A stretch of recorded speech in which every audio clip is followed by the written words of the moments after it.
इन दिनों लगातार ओवैसी मोदी सरकार की खटिया खड़ी करने में बिल्कुल भी पीछे नहीं है। लगातार हर मुद्दे पर सरकार को घेरने में कोई कसर नहीं छोड़ रहे हैं। यहाँ तक कि अपने संसदीय क्षेत्र के रहवासियों के लिए मोदी के मंत्री तक से ओवैसी भिड़ गए।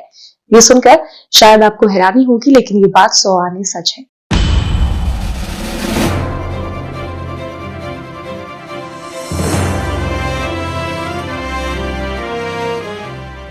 नमस्कार, आप देख रहे हैं आजमी मीडिया। ओवैसी का फिर से एक बार सदन में रौद्र रूप देखने को मिला, जिसने सोशल मीडिया पर हाहाकार मचा दिया है। मोदी शाह सामने बैठे टकटकी लगाए देखते रहे। ओवैसी ने मोदी सरकार की असलियत को देश के सामने ला दिया, जिसके बारे में आगे आपको सारी जानकारी बताते हैं। दरअसल गरीबों की हक दिलाने के लिए ओवैसी ने सदन में आवाज उठाई, लेकिन सरकार की ओर से कोई जवाब नहीं आया। बड़े बड़े वादे जनता से करने वाली मोदी सरकार की हकीकत को ओवैसी ने बेनकाब कर दिया। मीडिया रिपोर्ट्स की माने तो ओवैसी ने मोदी सरकार में मंत्री हरदीप सिंह पुरी प्रधानमंत्री आवास योजना को लेकर सवाल पूछे। ओवैसी ने सरकार को जनता से किए वादे याद दिलाए और उन्होंने ये भी कहा कि औरंगाबाद में कितने मजलूमों या गरीबों को आपने पीएम आवास दिए, आंकड़ों के साथ बताए। साथ ही ओवैसी ने सरकार को चैलेंज तक कर दिया कि अगर आप एक भी आवास या घर दिखा दीजिए तो मैं आपको फूलों की माला पहनाऊंगा। ओवैसी की इन बातों से मोदी के मंत्री के पसीने छूट गए। हरदीप पुरी भी जवाब को गोलमोल तरीके से देने लगे।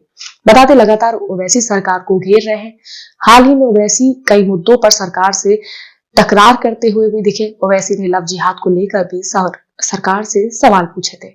रिपोर्ट्स के मुताबिक लोकसभा में आपराधिक कानूनों से जुड़े 3 बिल 20 दिसंबर को पास हो गए। इन तीनों ही बिलों पर चर्चा के दौरान काफी बहस हुई। एआईएमआईएम चीफ और हैदराबाद सांसद असदुद्दीन ओवैसी ने बिल पर चर्चा के दौरान कुछ मर्दों के साथ होने वाले मुद्दों को भी उठाया।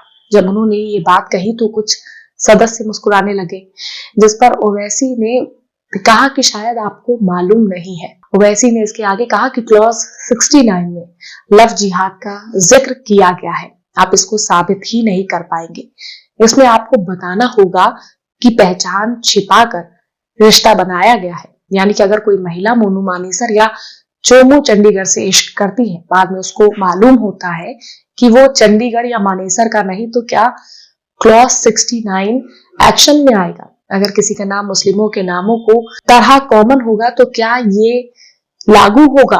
ओवैसी ने आगे कहा, आपने अडल्ट्री समलैंगिकता को निकाल दिया, इसमें सहमति से संबंध बनाने के अधिकार को खत्म कर दिया गया है। भले ही मैं मजहबी तौर पर इसके खिलाफ हूं, मगर आपने अधिकार क्यों खत्म कर दिया?